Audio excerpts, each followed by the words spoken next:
ନମସ୍କାର। ଆଜିର ଏହି ବିଶ୍ଳେଷଣକୁ ଆପଣମାନଙ୍କୁ ସ୍ୱାଗତ। ବିଳମ୍ବ ନ କରି ଆସନ୍ତୁ ସିଧାସଳଖ ଆମର ଆଜିର ରୋଚକ କାହାଣୀ ଭିତରକୁ ଯିବା। ଇତିହାସର ପୃଷ୍ଠରୁ ଆଣିଛୁ ଏକ ଚମତ୍କାର ଘଟଣା। ଗୋଟିଏ ପଟେ ବିଜୟନଗର ସାମ୍ରାଜ୍ୟର ବିଶାଳ ପୃଷ୍ଠଭୂମି ଆଉ ଅନ୍ୟପଟେ ଗୋଟିଏ ଛୋଟିଆ ହାଏ। ହଁ, ଠିକ୍ ଶୁଣିଲେ, ଗୋଟିଏ ହାଏ। ଆସନ୍ତୁ ଦେଖିବା ଏହାର ମୂଳ କାହାଣୀ କ'ଣ ଥିଲା। ଆମେ ଯେତେବେଳେ ବିଜୟନଗର ସାମ୍ରାଜ୍ୟର ସୁବର୍ଣ୍ଣଯୁଗ କଥା ଭାବୁ, ପ୍ରଥମେ ମନକୁ ଆସନ୍ତି ରାଜା କୃଷ୍ଣଦେବ ରାୟ। ତାଙ୍କ ବ୍ୟକ୍ତିତ୍ୱ କିନ୍ତୁ ବଡ଼ ନ୍ୟାରା ଥିଲା। ସେ ଯେତିକି ଭୟଙ୍କର ଆଉ ପରାକ୍ରମୀ ଯୋଦ୍ଧା ଥିଲେ ନା, ସେତିକି କୋମଳ ହୃଦୟର ଜଣେ ପ୍ରତିଭାବାନ କବି ମଧ୍ୟ ଥିଲେ। କଳା, ସାହିତ୍ୟ ଏବଂ ସ୍ଥାପତ୍ୟ ପ୍ରତି ତାଙ୍କର ଦୁର୍ବଳତା କାହାକୁ ବାଉଛପା।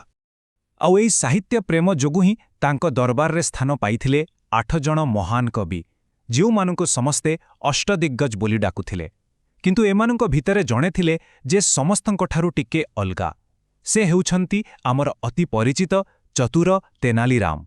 ତାଙ୍କର ସେହି ହାଜର ଜବାବ ଆଉ କୌଣସି ବି ସମସ୍ୟାର ସମାଧାନ କରିବାର ଅଦ୍ଭୁତ କଳା ଆଜିର ଆମ କାହାଣୀର କେନ୍ଦ୍ରବିନ୍ଦୁ କହିଲେ ଚଳେ। ତେବେ ଘଟଣାଟି କ'ଣ ହେଲା ଜାଣିଛନ୍ତି? ବହୁତ ସାଧାରଣ ଲାଗୁଥିବା ଗୋଟିଏ ଛୋଟ କଥା ରାଜା ଆଉ ରାଣୀ ତିରୁମୁଲାମ୍ବାଲଙ୍କ ଭିତରେ ଏକ ବିରାଟ ଝଡ଼ ସୃଷ୍ଟି କରିଦେଲା। ଟାଇମ୍ଲାଇନ୍ଟା ଟିକେ ଲକ୍ଷ୍ୟ କରନ୍ତୁ। ବହୁତ ରାତିରେ ଗୋଟିଏ କବିତା ପାଠ ହେଲା, ତାପରେ ଗୋଟିଏ କ୍ଲାନ୍ତ ହାଏ ବାହାରିଲା, ସେଇଠୁ ରାଜାଙ୍କର ପ୍ରବଳ ରାଗ, ଆଉ ଶେଷରେ ରାଜପ୍ରାସାଦରେ ସପ୍ତାହ ସପ୍ତାହ ଧରି ଗୁମସୁମ୍ ନୀରବତା। ପ୍ରକୃତରେ ସେଦିନ ରାତିରେ ହୋଇଥିଲା କ'ଣ? ପ୍ରକୃତ କଥା ହେଉଛି, ରାଜା ନିଜେ ଗୋଟିଏ କବିତା ଲେଖିଥିଲେ। କବିତାଟିରେ ସୂର୍ଯ୍ୟ, ଚନ୍ଦ୍ର, ତାରା, ଆକାଶ ଏସବୁର ବର୍ଣ୍ଣନା ଥିଲା, କିନ୍ତୁ ସବୁକିଛି ବହୁତ ଅସ୍ପଷ୍ଟ ଥିଲା। ମାନେ ବୁଝିବା ଟିକେ କଷ୍ଟକର ଥିଲା। ଯେତେବେଳେ ରାଜା ଏହାକୁ ନିଜ ମନ୍ତ୍ରୀମାନଙ୍କୁ ଶୁଣାଇବାକୁ ଗଲେ, ସମସ୍ତେ କିଛି ନା କିଛି ବାହାନା କରି ସେଠାରୁ ଖସିଗଲେ। ବିଚାରା ରାଜା ଆଉ କ'ଣ କରିବେ? ଉପାୟ ନ ପାଇ ଅଧରାତିରେ ସେହି କବିତାଟି ଧରି ନିଜର କ୍ଲାନ୍ତ ପତ୍ନୀଙ୍କୁ ଶୁଣାଇବାକୁ ପହଞ୍ଚିଗଲେ। ଏବେ ଭାବନ୍ତୁ, ଦିନସାରା ପରିଶ୍ରମ ପରେ ରାଣୀ ପୂରାପୂରି ଥକି ଯାଇଥିଲେ। କବିତା ଶୁଣୁ ଶୁଣୁ ସେ ଆଉ ନିଜକୁ କଣ୍ଟ୍ରୋଲ କରିପାରିଲେନି। ଗୋଟିଏ ନୁହେଁ, ବାରମ୍ବାର ହାଇ ମାରିଲେ। ବାସ୍, ଏତିକିରେ ନିଆଁ ଲାଗିଗଲା।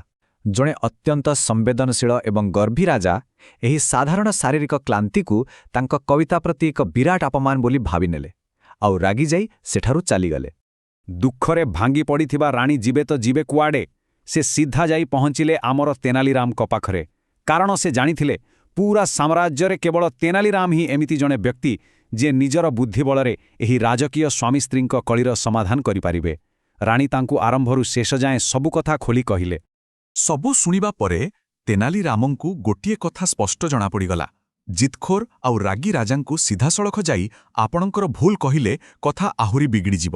ପ୍ରକୃତରେ ସେଠି ଗୋଟିଏ ମାଷ୍ଟର ପ୍ଲାନ୍ ଦରକାର ଥିଲା, ଏକଦମ ଚତୁର ଏବଂ ମନସାତ୍ତ୍ୱିକ ଖେଳ। ସେଥିପାଇଁ ସେ ରାଣୀଙ୍କୁ କହିଲେ ଯେ ତାଙ୍କୁ ସଠିକ୍ ରଣନୀତି ତିଆରି କରିବା ପାଇଁ ଟିକେ ସମୟ ଦରକାର।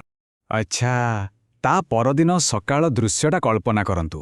ରାଜଦରବାର ପୂରା ଗହଳି, ସମସ୍ତେ ନିଜ ନିଜ କାମରେ ବ୍ୟସ୍ତ। ମନ୍ତ୍ରୀମାନେ ଧାନ ଚାଷ କେମିତି ବଢ଼ିବ ସେଇ ବିଷୟରେ ଗମ୍ଭୀର ଆଲୋଚନା କରୁଥାନ୍ତି। ଆଉ ସେପଟେ ଦରବାରର ଗୋଟିଏ କୋଣରେ ଆମର ତେନାଲିରାମ ପୂରା ଚୁପଚାପ ଛିଡ଼ା ହୋଇଛନ୍ତି। ମୁହଁରେ ଟିକିଏ ହସ, ଠିକ୍ ଯେମିତି ସେ ନିଜର ବ୍ରହ୍ମାସ୍ତ୍ର ଛାଡ଼ିବା ପାଇଁ ସଠିକ୍ ସମୟକୁ ଅପେକ୍ଷା କରୁଥାନ୍ତି। ଗୋଟିଏ ପଟେ ଅନ୍ୟ ମନ୍ତ୍ରୀମାନେ ଜଳସେଚନ, ଭଲ ଖତ ଏମିତି ସବୁ ବାସ୍ତବିକ ପରାମର୍ଶ ଦେଉଥାନ୍ତି। ହଠାତ୍ ଏକଦମ ନାଟକୀୟ ଷ୍ଟାଇଲରେ ତେନାଲିରାମ ଆଗକୁ ଆସିଲେ।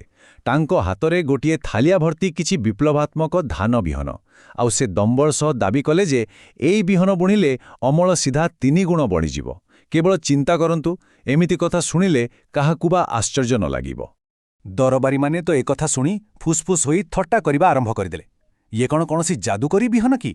ରାଜା ବି କମ୍ ବିରକ୍ତ ହୋଇନଥିଲେ। ଏତେ ବଡ଼ ଅସମ୍ଭବ କଥାକୁ ସେ ସିଧାସଳଖ ଖାରେଜ କରିଦେଲେ। ସେ ପୂରା କଡ଼ା ସ୍ୱରରେ କହିଲେ ଯେ ଏମିତି ପାଗଳାମି କଲେ ସାମ୍ରାଜ୍ୟର ଗରିବ କୃଷକମାନେ ହିଁ କ୍ଷତିରେ ପଡ଼ିବେ। ହେଲେ ତେନାଲି ରାମଙ୍କର ପ୍ରକୃତ ଖେଳ ତ ଏବେ ଆରମ୍ଭ ହେବାର ଥିଲା। ସେ ଟିକେ ହସିଲେ ଆଉ କଥାକୁ ଗୋଟିଏ ନୂଆ ମୁଡ୍ ଦେଲେ। ସେ କହିଲେ, ମହାରାଜ, ଏ ଅଦ୍ଭୁତ ବିହନ ସହ ଗୋଟିଏ ଛୋଟିଆ କିନ୍ତୁ ବହୁତ ଜରୁରୀ ସର୍ତ୍ତ ଅଛି। ପ୍ରକୃତରେ ବିହନରେ କୌଣସି ଖରାପି ନାହିଁ। ଅସଲ ସମସ୍ୟା ହେଉଛି ତାକୁ ବୁଣୁଥିବା ଲୋକ ପାଖରେ। ବାସ୍, ପୂରା ଦରବାର ଆଶ୍ଚର୍ଯ୍ୟ। ଏ କଥା ଶୁଣିବା ମାତ୍ରେ ଦରବାରରେ ଏକଦମ ପିନ୍ ଡ୍ରପ୍ ସାଇଲେନ୍ସ।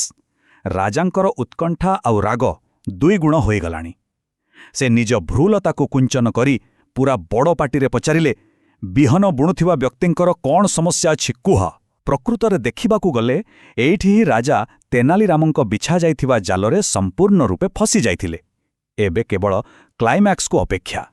ତେନାଲିରାମ ସେଠାରେ ଉପସ୍ଥିତ ଥିବା ସମସ୍ତ ସନ୍ଦେହୀ ଦରବାରୀମାନଙ୍କ ଆଖିରେ ଆଖି ମିଶାଇଲେ ଆଉ ତାପରେ ନିଜର ସେହି ଚୂଡ଼ାନ୍ତ ସର୍ତ୍ତଟି ପ୍ରକାଶ କଲେ। ସେ କହିଲେ, ଯଦି ବିହନ ବୁଣୁଥିବା ଲୋକର ହାଇ ମାରିବାର ଅଭ୍ୟାସ ଥାଏ ତାହେଲେ ସବୁ ବିହନ ଏଣେତେଣେ ଖରାପ ଭାବେ ବିଞ୍ଚି ହୋଇଯିବ ଆଉ କାହାକୁ ବି କେବେ ଭଲ ଅମଳ ମିଳିବ ନାହିଁ। କି ଅଦ୍ଭୁତ କଥା ଇଏ! ଏମିତି ସର୍ତ୍ତ ଶୁଣି ପୁରା ଦରବାର ହସରେ ଫାଟି ପଡ଼ିଲା। ଆଉ ସବୁଠୁ ମଜାଦାର କଥା କ'ଣ ଜାଣିଛନ୍ତି? ଠିକ୍ ସେହି ସମୟରେ ରାଜା ନିଜେ ଅଜାଣତରେ ଗୋଟିଏ ଲମ୍ବା ହାଇ ମାରିଦେଲେ। ଏହି ସୁଯୋଗକୁ ହିଁ ତ ତେନାଲିରାମ ଖୋଜୁଥିଲେ। ସେ ସାଙ୍ଗେ ସାଙ୍ଗେ ପଚାରିଦେଲେ, ମହାରାଜ, ପ୍ରକୃତରେ ଏ ଦୁନିଆରେ ଏମିତି କେହି ମଣିଷ ଅଛନ୍ତି କି ଯିଏ ଆଦୌ ହାଇ ମାରନ୍ତି ନାହିଁ? ତେନାଲିରାମ ବହୁତ ଶାନ୍ତ ଭାବରେ ବୁଝାଇଲେ ଯେ ହାଇ ମାରିବା ହେଉଛି ଆମର ନିଶ୍ୱାସ ନେବା ପରି ଏକଦମ ସ୍ୱାଭାବିକ ପ୍ରକ୍ରିୟା। ଏହା ଉପରେ କାହାର ନିୟନ୍ତ୍ରଣ ନଥାଏ। ଆଉ ଦେଖିଲେ ତ କେତେ ଚତୁରତାର ସହ ସେ ଏହି ଅଯୌକ୍ତିକ ବିହଣର ଉଦାହରଣକୁ ରାଣୀଙ୍କ ସେହି ସ୍ୱାଭାବିକ କ୍ଲାନ୍ତି ଆଉ ହାଇ ମାରିବା ସହ ଯୋଡ଼ିଦେଲେ। ପୁରା କଥାଟା ଏକଦମ ପରିଷ୍କାର ହୋଇଗଲା। ବାସ୍, ଏତିକି କଥାରେ ହିଁ ସବୁକିଛି ବଦଳିଗଲା। ରାଜାଙ୍କ ମୁହଁର ରଙ୍ଗ ପୁରା ପରିବର୍ତ୍ତନ ହୋଇଗଲାଣି।